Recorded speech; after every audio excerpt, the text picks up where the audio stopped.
아멘. 오늘도 하나님 은혜가 함께 하시기를 바랍니다. 2022년 2년 전이죠. 제가 마을 목회 책을 펴내고 시골에 어머니한테 몇 권을 이제 갖다 드렸잖아요. 그 어머니가 특히 그전에도 우리 마을 목회 우리 목회 보고서 1년에 한 번씩 우리 교회 지나온 그 얘기를 그 목회 보고서를 갖다 드려도 그렇게 읽고 가면 어떤 권사님 잘 계시냐, 어떤 집사님 잘 계시냐, 뭐 이렇다고 썼더라, 뭐 얘기를 참 많이 하시면서 그걸 그렇게 아주 찢어지도록 마르고 닿도록 읽으세요. 마을 목회 책도 그렇게 읽으면서 또 어쨌다 저쨌다 얘기하고 또 자주 가는 누나 만나면 동생이 이렇게 했더라, 그런데 참 잘했더라, 어쨌더라 얘기를 하고. 그래서 어머니 얘기를 써드렸으면 얼마나 좋아하실까 그러다가 결단을 하고 어머니 얘기를 써내려가기 시작했습니다. 좀 서둘러서 빨리 했으면 좋았을 텐데 이 책이 나오기 전에 금년 4월 5일날 어머니가 이제 돌아가셨잖아요. 또 시작을 해놓고 어느 정도 이렇게 했는데 그래서 끝을 봐야지. 그래서 그 책을 이렇게 엮어서요. 예수백이라고 불린 윤상순 권사 그렇게 책을 하나 엮었어요. 부족하지만 그 한 여인의 신앙의 여정을 이렇게 담았는데 읽을 분들만 꼭 가져가세요. 그냥 공짜로 드릴 테니까 밑에 테이블에 그냥 읽지 않을 분들을 그냥 버릴 분들 괜히 가져가지 말고 이것도 한 14,000원 정도 맥혔어요. 적게 찍으니까 가족들만 보려고 판매용이 아니고 한정된 조금 찍으니까 조금 찍을수록 가격이 비싸잖아요. 많이 한 3,000권, 2,000권 찍으면 뭐 7,000, 8,000, 5, 6,000원도 할 텐데 어쨌든 이제 읽으실 분들은 가져가서 정말 좋은 신앙을 가졌던 한 신앙의 선배의 모습을 보면서 나도 믿음 생활 잘하겠다 하고 읽을 분들은 가져가시고요. 읽지 않으실 분들은 부탁입니다. 가져가지 마시고. 어쨌든 이 어머니의 책을 정리하다가 지난번에도 설교 중에 연관이 있는 얘기를 또 소개했습니다만은 오늘도 한 페이지를 좀 소개하려고 그래요. 이 어머니는 한 100곳쯤 마을 되는 그런 마을에서 유일하게 혼자만 예수를 믿으셨어요. 그래서 예수댁이라고 사람들이 불렀단 말이죠. 그런데 그 어머니가 신앙생활하는 그 환경 여건은요, 정말로 기적 같은 환경이에요. 그 가운데서 신앙생활을 한다는 게요. 아버지는 그렇게 핍박하죠. 우리 아버지 그렇게 말했잖아요. 정말 가정에 자녀들의 교육이나 경제에 정말로 무능하고 무관심하고 돈 있으면 노름이나 하고 술이나 먹고 그냥 그랬던 분이라 어머니가 가정 자녀들 먹고 사는 문제를 다 해결하고 그러는 어려움 중에 그 시댁은 그야말로 고모네 큰집 작은 집이 뭐 초하루 초산날 보름 온갖 날들을 다 기억해서 무당을 불러다가 구슬하고 하여튼 제사를 지내고 그런 집안의 분위기 속에서 믿음 생활을 혼자 해요. 근데 아버지의 그런 어떤 무능함 때문에 가정은 가장 어려워요. 큰 집 작은 집들이 다 주변에서 그때 주변의 다른 사람들하고 비교해서 떵떵거리고 살 만큼 부유한 그런 집안인데 가장 가난해요. 그런데 가장 가난한 집 가자면 부인이 예수 믿는다고 그렇게 교회 다니고 그렇게 할 때 시댁의 핍박, 아버지의 핍박, 주변의 사람들의 비웃음, 조롱 그 시간에 일해가지고 돈이나 벌지 뭐 주일 한다고 교회 간다고 가고 이런 것들에 대해서 주변 사람들이 굉장히 조롱하고 정말 또 비웃고 하는 그런 상황 속에서 어머니가 믿음을 지켰거든요.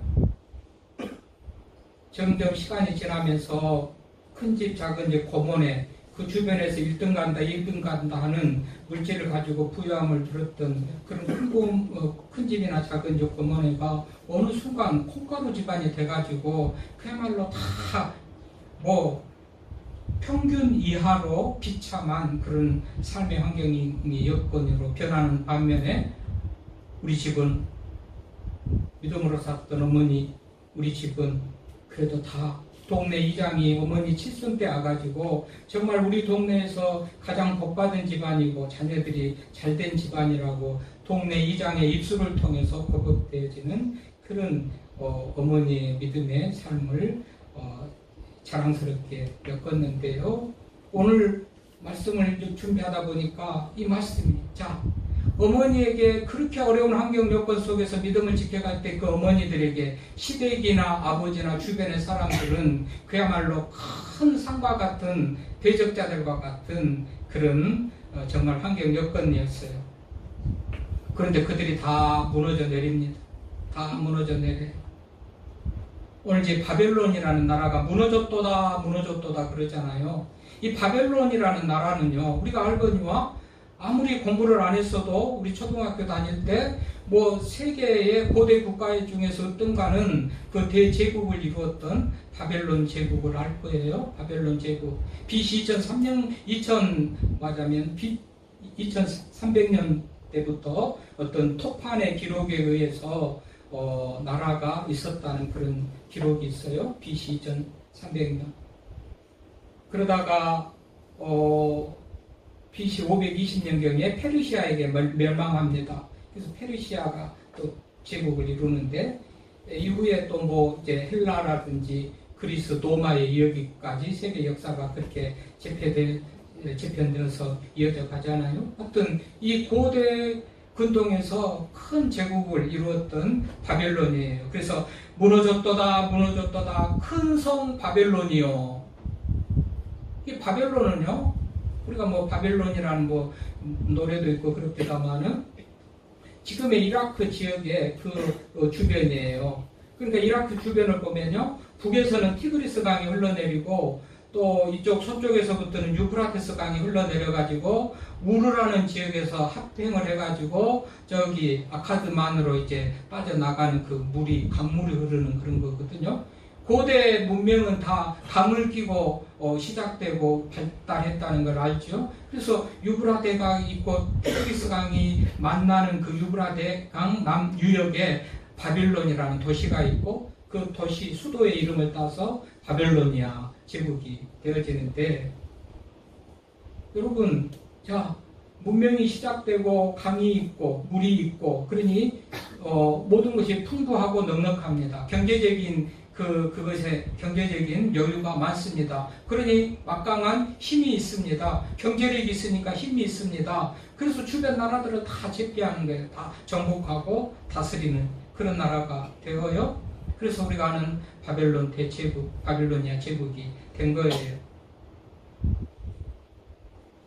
그렇지만 BC 520년경에는 페르시아, 새로 일어나는 페르시아에게 망하는 그런 어떤 또 한번 출생했다 죽는 것 같이 나라의 흥망성쇠도 역사 가운데 늘 있잖아요. 그런데 흥망성쇠의 그 과정과 교훈을 보면 오늘도 보니까 무너졌도다 큰 성 바벨론이요 그러는데, 지금 요한계시록을 기록한 AD 100년경에 요한이 기록한 그때 무너진 게 아니고, 지금 이 바벨론은 무슨 이 성도들을 대적하고 교회를 핍박하고 어렵게 하는 주변의 여러 다른 강한 대적들을 상징하는 그런 상징적인 단체, 조직, 나라, 이거를 바벨론이라고 그래요. 왜 다른 많은 나라도 있고 노마도 있고 헬라도 있고 그런데 그리스도 있고 페르시아도 있고 그럴 텐데 왜 바벨론이냐? 이 바벨론이 결국은 BC 586년에 이스라엘을 정복했거든요. 성전을 불타고 파괴시키고 성도들을, 하나님의 백성들을 포로로 끌려가지고 70년 동안 종살이를 시켰던 그런 나라 아니겠어요? 우리가 늘 들었죠? BC 586년에 이스라엘이 바벨론에 의해서 멸망했다. 이 멸망은 이스라엘 백성들이 당시 우상을 섬기고 하나님의 뜻에 반해서 멸망받을 만한 그런 상황이 돼서 이방 나라 바벨론을 도구로 삼아가지고 이스라엘을 정복하게 됐는데, 이스라엘 역사 가운데서 이방 나라로부터 정복당해가지고 성전이 파괴되고 불타고 포로로 끌려가서 생활한 것은 이 바벨론 때 최초로 일어나는 일이에요. 그러니까 이방 나라가 바벨론을 완전히 정복하는 최초의 이방 나라가 되는 거죠. 이스라엘을 정복하는. 그래서 이스라엘 백성들, 유대인들에게 이 바벨론은 그야말로 대적자의 상징이 되고요. 하나님의 뜻에 반해서 이스라엘을 힘들게 하는 그런 상징이 되는 거예요. 그래서 이런 상황이 될 때마다 바벨론이 등장해서 바벨론이 그렇게 이스라엘 백성들을 힘들게 했다. 이런 얘기를 할 때 꼭 바벨론을 들먹이는 배경이 되는 거예요. 그래서 오늘도 큰 성 바벨론이 멸망했다, 멸망했다. 그렇게 얘기를 하는데요. 여러분, 이 바벨론, 다시 한번 말씀드렸거니와 경제적으로 부유합니다. 그런데 바벨론의 전성기를 이루었던 왕은 느부갓네살 왕이 통치할 때 바벨론이 전성기를 이루거든요. 그때 여호와 하나님에 대해서 알아요. 어떻게 알죠? 이스라엘 백성들의 출애굽이나 삶이나 여정 가운데서 하나님이 어떻게 했다는 것을 다 알고 듣기 때문에 바벨론의 느부갓네살 왕도 여호와 하나님에 대해서 알아요. 그런데 자기의 막강한 자리, 위치, 자기의 어떤 그런 권위를 생각해서 어떤 자신의 영화나 자신의 위치에 도취돼 가지고 자기가 신이 되고 싶거든요. 자기가 높아지고 신이 되고 싶은 거예요. 그러니까는 하나님을 인정하지 않고, 혹은 인정하더라도 하나님 위에 있는 것 같이 동등하게 하나님을 섬기더라도 나는 더 우선적으로 중요하게 생각하고 섬겨야 된다라는 자신을 신격화하고, 그래서 완전히 하나님을 분노하게 만드는, 말하자면 그런 이런 것들을 가지고 음행이라고 그러잖아요. 음행. 여러분, 부부가 한 남자와 여자가 만나서 가정을 이루고 부부 사이가 됐는데 다른 남자, 다른 여자를 만날 때 이것을 음행이라고 그러잖아요. 신체적으로, 육체적으로 음행이라고 그러는데 성경적으로 음행은요, 하나님 말고 다른 것을 섬길 때 음행이라고 그래요. 또는 하나님 말고 다른 것을 섬기거나 하나님도 섬기고 다른 것을 섬기거나 아니면 하나님보다도 더 다른 것을 사랑할 때, 만몬인입이라고 해서 하나님보다도 돈을 더 사랑하고 하나님보다 명예와 권력을 더 중요하게 생각하고 사랑하고 이럴 때에 이것을 음행이라고 그래요. 음란한 행위라고 그래요. 하나님을 섬기면서도 온전히 하나님만 섬기는 게 아니고 다른 것을 섬기기 때문에 이것을 다른 데 마음을 뺏겼잖아요. 사랑을 뺏겼잖아요. 그러니까 이것을 음행이라 그렇게 얘기를 해요. 그래서 오늘 말씀 봅시다. 다시 본문으로 돌아가서 무너졌도다 무너졌도다 큰 성 바벨론이요. 하나님이 보낸 사자가 이 바벨론의 무너짐을 지금 선포하고 있는 거잖아요. 무너져가지고 어떻게 됩니까? 귀신의 처소가 되고 각종 더러운 영이 모이는 집회 장소가 되고 각종 더럽고 가증한 새들이 모이는 곳이 되는, 사람이 살 수 없고 그야말로 사람이 근접하기 가까이 하기 어려운 그런 아주 귀신의 처소, 더러운 영이 모이는 그런 장소가 됐다고 그러잖아요. 왜 그렇다고 그래요? 왜 그렇다고? 3절에 이렇게 되었도다. 그 음행의 진노에 포도주로 말미암아 만국이 무너졌으며, 3절 그렇죠?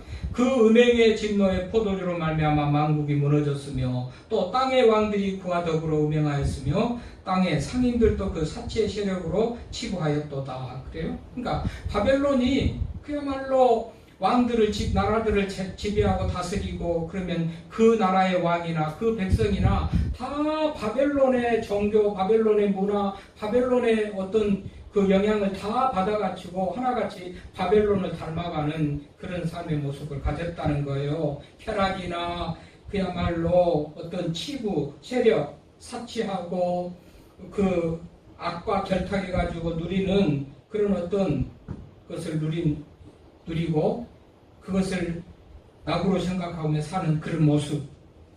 특별히 음행의 진노에 포도주를 말미암아 만국이 무너졌으며, 그래요? 그냥 음행 말했죠? 하나님을 섬겨야 될 텐데 느부갓네살 왕이 그야말로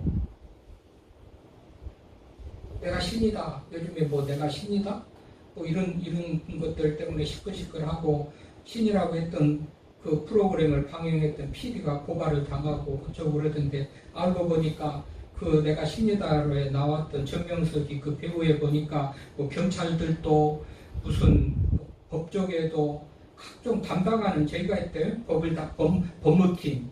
그래서 경찰 출신, 형찰 출신 이런 사람들이 JBS 신도들 중에서 그런 부분을 담당하고 뭐 경제를 담당하고 뭐를 담당하는 팀들이 다 있어갖고 문제가 생기면 그 사람들이 나가서 방어를 하고 그러던데요. 어쨌든 내가 신이다. 신이라는 사람들이 너무 많았던 거죠. 바벨론 왕들도 마찬가지고 그 한 500년을 내려오는 그 왕조의 역사 속에서 다 자기들이 신같이, 왜요? 막강한 권력을 가지고 땅을 지배하고 돈이 있고 힘이 있으니 하나님이 어딨냐, 내가 신이다 라는 그런 교만한 모습을 보였던 거죠. 그래서 하나님 앞에 음행하고 진노의 포도주로 말미암아 만국이 무너졌고, 이 진노의 포도주라는 것은 까요? 쾌락과 어떤 상징이죠. 하나님을 기쁘시게 하거나 섬기는 것보다도 그냥 포도주로 인하여서 진노의 포도주로 말미암아 하나님이 주시는 말씀과 위로와 평안과 소망과 기쁨으로 기쁘다고 인위적인 방법, 인간적인 방법과 수단으로 자신들이 삶을 즐기려고 하는 그런 모습 아니겠어요?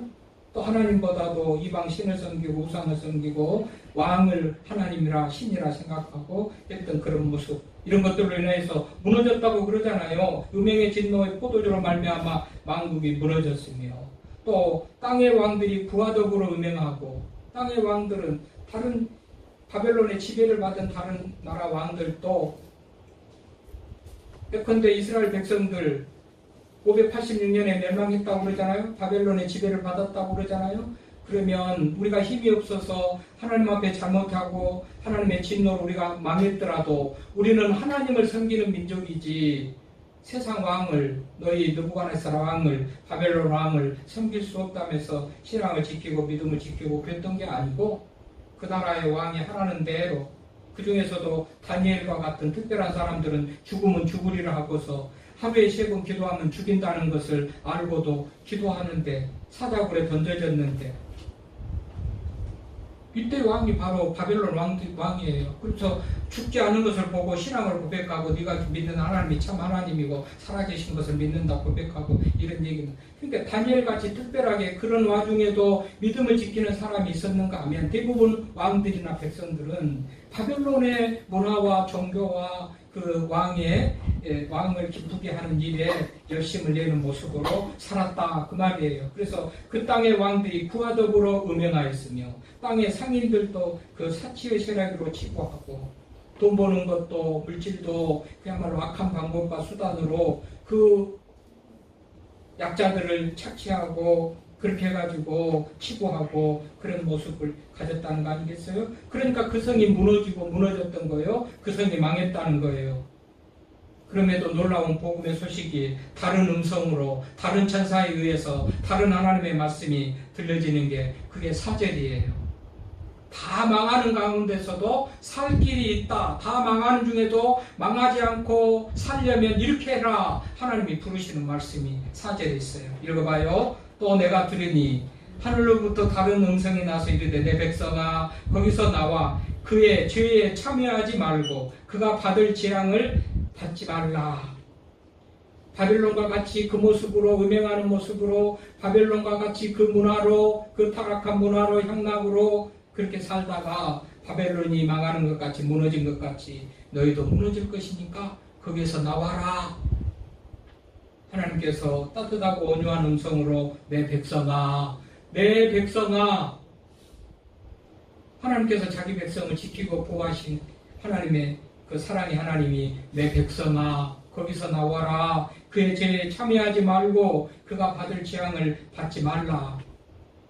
바벨론과 같은 모습으로 그곳에 있다가는 같이 망하게 되니까, 그들의 죄로 말미암아 너도 같이 망하게 되니까 죄된 모습을 버리고 이리로 나와라. 구별되게 따로 나와서 떨어져고 그들과 함께 하지 말아라. 그래야 재앙을 받지 않는다. 이 말 아니에요? 얼마나 과거의 예언자들을 통해서도 하나님께서 선지자를 통해서 이런 많은 어떤 경고와 또 사랑의 초청을 하시는지 몰라요.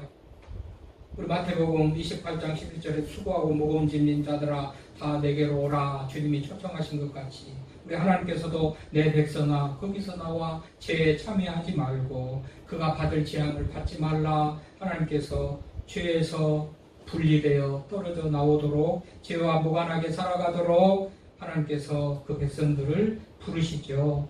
죄된 인간은 언제나 멸망할 수밖에 없기 때문에 죄에서 나와라 그래요. 그럼 바벨론 하면 우리가 생각하는 게 바벨탑 생각나죠? 바벨론에 있는 게 바벨탑이에요. 바벨론 지역에서 그 도시 바벨론 지역에서 사람들이 바벨탑을 세워요. 그 과정을 우리가 알죠?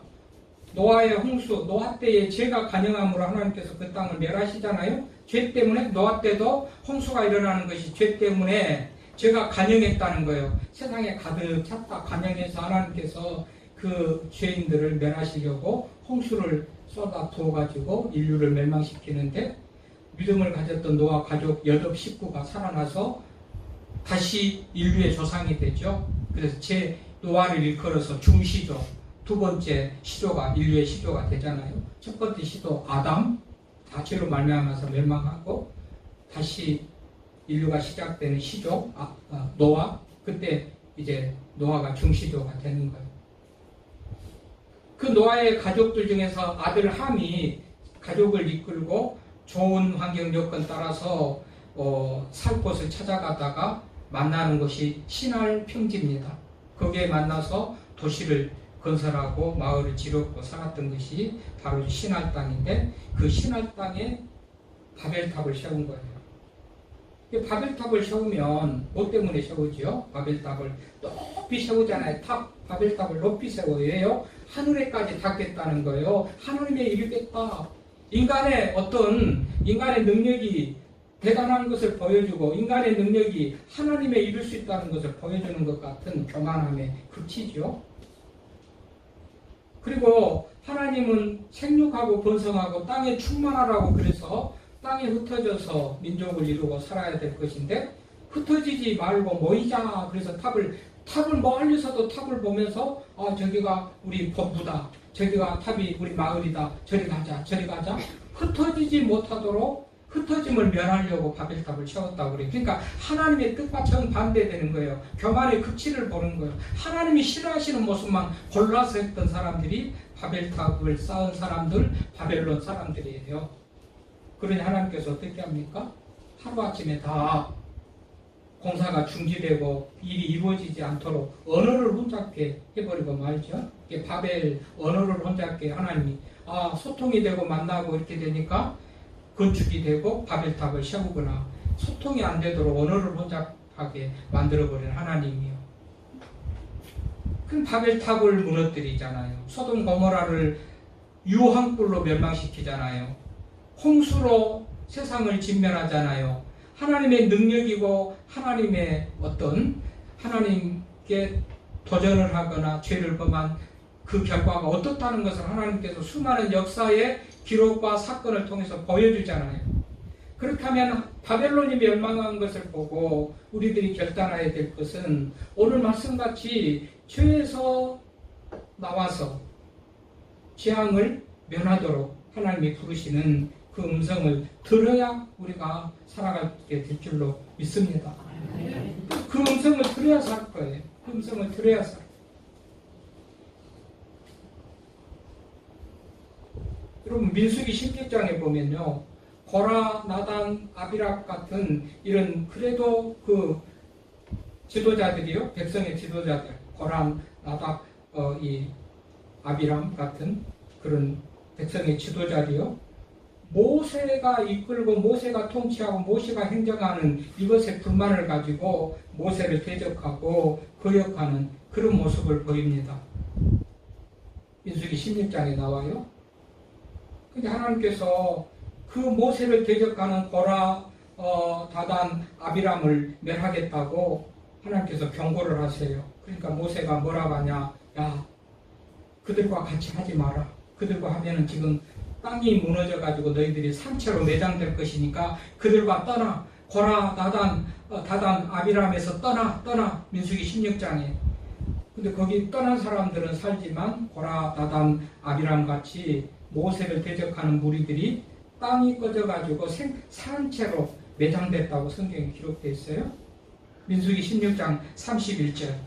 땅이 그 입을 벌려 그들의 집, 그들의 재산을 다 삼켜버렸다. 에이, 겁주려고 그러지 무슨 일이 그렇게 있을까?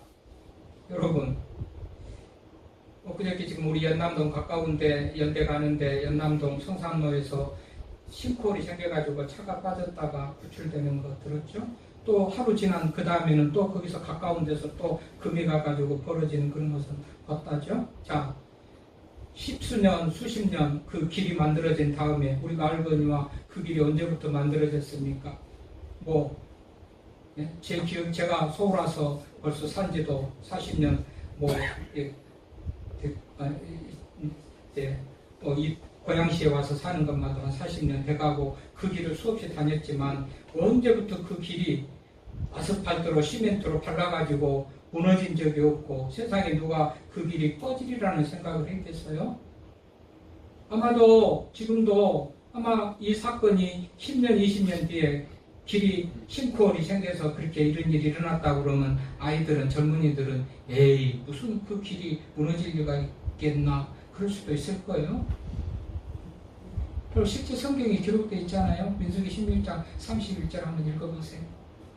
그리고 거기서 살아나가지고 싱크홀에 매몰돼서 산채로 매몰되지 않고 겨우 주변에 있었든지 도망갔든지 어떤 사람들도 250명이 불이 내려가지고 하나님께서 그들을 태워주겠다는 그런 얘기가 있어요. 어디요? 죄인의 집당, 우두머리, 고라, 다단, 아비람하고 같이 있던 무리가 그들 때문에 같이 있는 그 사람들이 같이 생매장되는 땅이 꺼져가지고 이 산채로 땅에 묻히는 그런 불행한 일이 생기더란 말이죠. 그래서 내 백성아 거기서 나와라. 내 백성아 거기서 나와라. 죄에 참여하지 말고 그가 받을 재앙을 받지 말라라고 하나님께서 우리들을 불러내신 거예요. 그래서 우리가 성도들을 거룩한 무리라고 그러고 뭐라고 그래요? 교회를 구별된 무리들, 불러낸 무리들이라고 늘 배웠죠. 어디서 불러낸다고요? 죄 가운데서 불러내요. 그래서 불러내서 우리가 하나님의 백성이 돼가지고 믿음으로 살아가는데 또다시 과거로, 또다시 옛날로, 또다시 전혀 예수님과 관계없는 그런 죄된 모습으로 돌아가면 무너진 바벨론과 같이 우리도 무너지게 될 줄로 믿고 죄를 두렵게 여기고 하나님이 기뻐하시는 삶을 살아가는 우리가 될 수 있기를 바랍니다. 그런 믿음을 가진 자에게는 하나님께서 큰 성 바벨론이 그 막강한 대제국이 무너지리라 생각을 못했지만 어느 한순간에 다 무너지는 것. 그 큰 부자가 그 많은 재산이 어느 아침에 없어지리라 생각을 못했지만 가난한 자는 늘 가난하고 없는 자는 늘 없고 부유한 자는 늘 있을 것 같이 그런 삶을 살았지만 우리 어머니의 삶을 역전시켜 주시는 것 같이 우리 하나님께서 믿음으로 사는 자들을 구원하고 역전시켜 주는 줄로 믿습니다. 중요한 것은 내 백성아 그 죄에서 나와라는 거예요. 그 죄에 참여하지 말고 그가 받을 재앙들을 본받지 말라는 거예요. 지금 그들의 죄는 하늘에 사무쳤고 하나님이 그의 불의한 일을 기억하셔요. 죄가 하늘에 사무치고 불의한 일을 하나님이 기억하면 반드시 진노하시게 되어 있잖아요. 죄는 반드시 값을 지불하게 되어 있어요. 그런 의미에서 이미도 구원받은 우리들은 예수 그리스도의 구속의 피로 구원받은 우리들은 죄와 무관한 자들이잖아요. 그들에게는 우리에게는 소망이 있고 위로의 말씀이죠. 다행이다. 하나님께서 나의 마음에 감동하고 역사하셔서 예수 믿게 함으로 죄와 무관하게 됐고 예수의 보혈의 피로 우리의 죄가 사함받고 대속의 은혜를 입었으니 은혜를 주신 하나님 감사하다. 그래서 예배를 드리는 거지 않습니까? 그러니까 조금만 늦었더라면, 아니 기회를 잃어버렸더라면, 그래서 아직도 예수님을 모르고 죄 가운데 있다면 어느 누군가가 멸망할 때 나도 멸망할 수밖에 없었을 텐데 하나님의 은혜로 예수 믿고 하나님의 자녀가 돼서 의롭게 되었으니, 죄에 참여한 자가 되지 않고 이제는 의롭게 되었으니 그들이 받을 재앙 가운데 나도 같이 재앙받을 사람이 아니고 구원받아서 재앙을 면할 그런 인생이 되었으니 복된 인생이 된 거예요. 그래서 이 은혜를 주신 하나님 앞에 감사하면서 예배를 드리는 거고, 다시는 죄에 빠져가지고 바벨론 멸망할 때 같이 멸망하고 바벨론 무너질 때 같이 무너지는 우리가 되지 않기를 바랍니다. 오늘도 내 백성아 거기서 나와라. 하나님 음성을 들을 수 있기를 바랍니다. 회개하고 악한 길에서 떠나서 하나님의 심판을 면할 수 있는 우리가 될 수 있기를 바랍니다. 하나님의 뜻대로 실행함으로써 하나님의 심판에서 벗어나 영원한 생명과 영광을 얻는 우리 모두가 될 수 있기를 바랍니다.